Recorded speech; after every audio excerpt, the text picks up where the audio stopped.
तो इसलिए मैं आप लोगों को यह बताना चाहता हूं कि ये संतों का आंदोलन भक्ति आंदोलन नहीं था।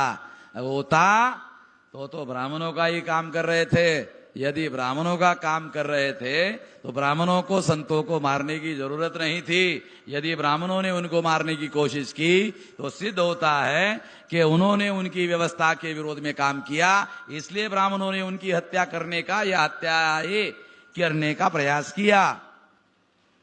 इसका मतलब सिद्ध है कि संतों का आंदोलन विद्रोही आंदोलन था, व्यवस्था के विरोध में आंदोलन था। यदि आपको एविडेंस चाहिए, एविडेंस उनके वाणी में अवेलेबल है। देखो मैं एक उदाहरण आपको देता हूं ताकि आपको पता चले। ए ब्राह्मण मत पूजिए जो होवे गुणहीन, पूजिए चरण चंडाल के जो होवे गुण परवीन है। क्या इसका क्या मतलब है कि ब्राह्मण को पूजना नहीं चाहिए, जो ब्राह्मण गुणहीन है उसको पूजना नहीं चाहिए। अगर गुणवान चंडाल है तो उसकी जरूर पूजा करनी चाहिए। ये जो श्लोक है, ये जो चौपाई है, ये चौपाई कब लिखी गई जानते हो? तुलसीदास ने लिखा। पूजिए विप्र गुण ज्ञानशील हीना, न पूजिए शूद्र गुण ज्ञानशील प्रवीणा।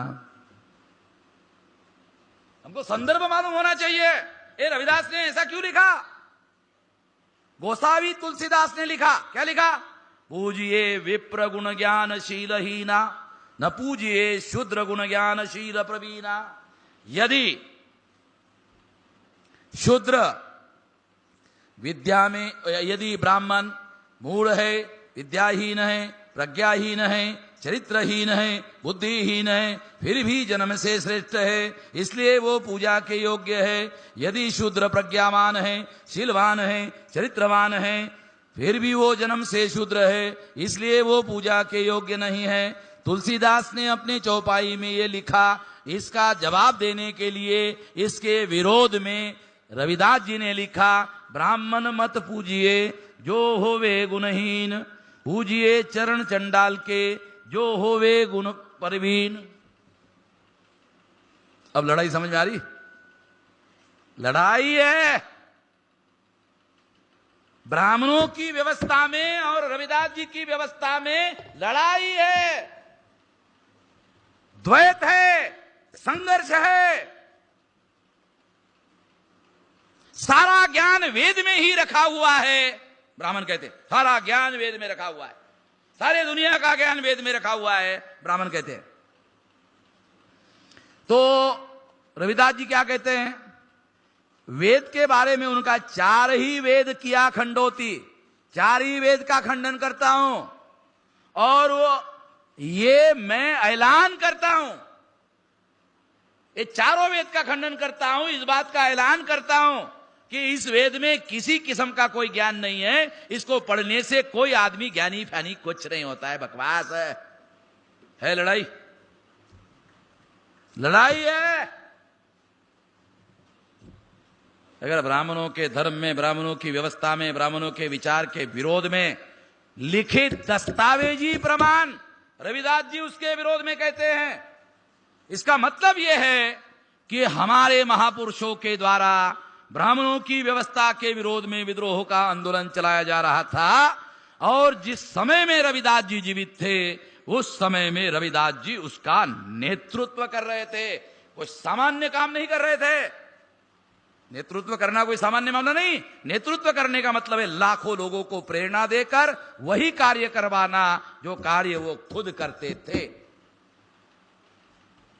जो कार्य बाबा साहब अम्बेडकर ने, ज्योतिराव फुले ने बाद में किया, वही कार्य अपने समय में ज्योतिराव फुले ने किया। अगर इस समय में बाबा साहब अम्बेडकर ने जो काम किया उस समय रविदास जी ने वही काम किया, उस समय के रविदास जी अम्बेडकर थे। मैं ऐसे मानता हूं। हमको इसके बीच में किसी किस्म का कोई द्वैत खड़ा नहीं करना चाहिए। जो द्वैत खड़ा करने वाले लोग हैं वो बाबा साहब अम्बेडकर और रविदास के दोनों के शत्रु हैं, दोनों के दुश्मन हैं। इससे हम लोगों को सतर्क रहना चाहिए, हमको बचना चाहिए। तो इस तरह से साथियों ये जो आंदोलन है भक्ति का नहीं, ये आंदोलन विद्रोही आंदोलन था। और अगर ये विद्रोही आंदोलन था, ये भक्ति का आंदोलन नहीं था, तो ब्राह्मणों ने इसे भक्ति का प्रचार क्यों किया? बहुत अहम सवाल है, इसका जवाब हमको होना चाहिए, हमारे पास जवाब होना चाहिए। जब ये भक्ति का नहीं था, विद्रोही था, तो ब्राह्मणों ने इसका भक्ति का प्रचार क्यों किया? संत विद्रोही आंदोलन के नेता थे, बहुत बड़े पैमाने पर उनकी मान्यता थी, लार्ज स्केल पर उनके अनुयायी थे। ब्राह्मणों ने सोचा यदि इनके विरोध में हम लोग खुला विद्रोह करते हैं तो जो जनता इनकी अनुयायी है वो सारे अनुयायी हमारे विरोध में विद्रोह करेंगे।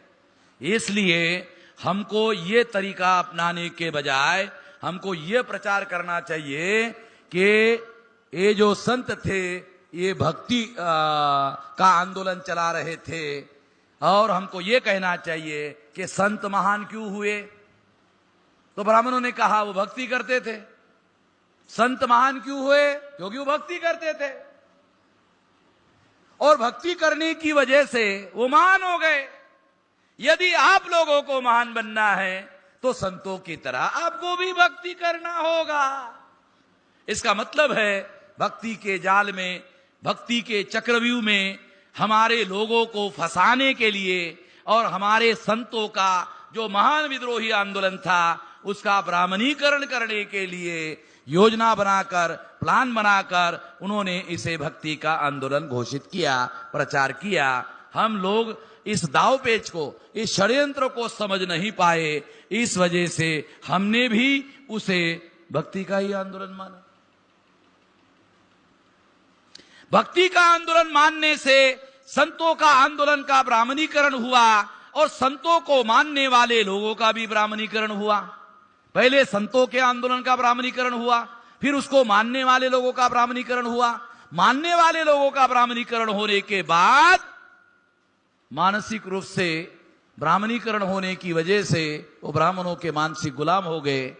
मानसिक गुलामी सबसे बड़ी गुलामी होती है।